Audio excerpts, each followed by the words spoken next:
And we have 42 days until we go to Porto for my nephew's wedding. So, God, we're down more than a week already, and we're making some progress. I did a kind of a wrap up video for the week yesterday that kind of wrapped up what we did in the first week.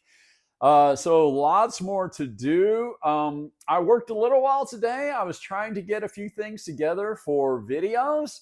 I didn't get as far as I would have liked on that, but hopefully that will make things in the next few days, hopefully smooth, a little bit more smoothly uh, working. So we'll cross our fingers for that. One of the other things in terms of today was kind of a quiet day. So one thing I did, it occurred to me as I'm kind of looking through these guides and all these things that I'm going to be doing a lot of walking. A lot of the stuff to do in Porto is walking tours, walking to markets, walking through churches, walking through all kinds of things, walking along the coast, all of this. So it appears to me that there's going to be a lot of walking. And that I think is kind of common when you go on a trip to someplace that's like in Europe. But one of the things for me is like, even though many years ago I used to do endurance sports, I did a lot of running, biking, swimming, and I didn't think at all. I mean, I thought nothing at all about going for a 3 or 5 or even a 10-mile run. But since COVID, that is not the case. With COVID, and then immediately during the COVID period, I had my most recent cancer surgery.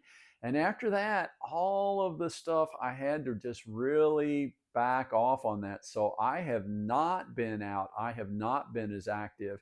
And I really basically I am. I'm kind of starting from scratch. So I've been losing weight, that's great. But I do need to get to where I think I can walk 5 miles or 6 miles a day comfortably, to really be able to enjoy this trip. So that's one thing I'm doing today. I went over, it was a really pretty day. It was Mother's Day.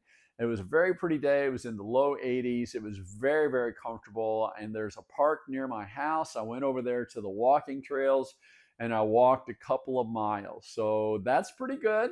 I need to, by the time I leave, I've got 6 weeks. That should be very, very doable.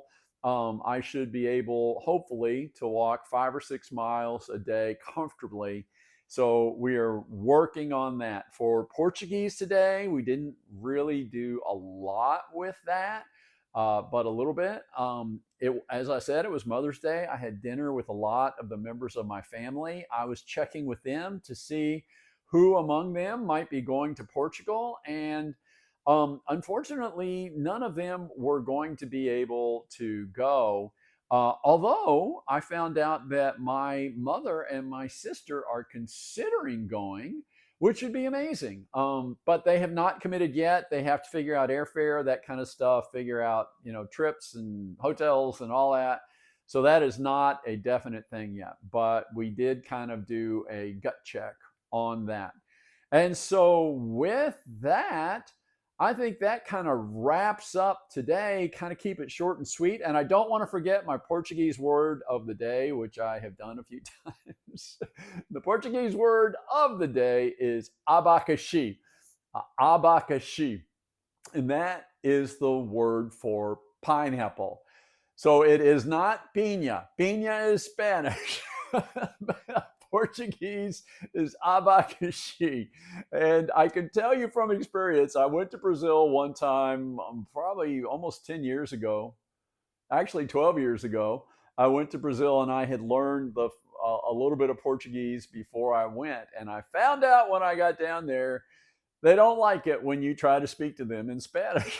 It's like, that's not our language. Don't try to talk to us in Spanish. It's a different language. So don't say piña, say abacaxi. And so that is it for now.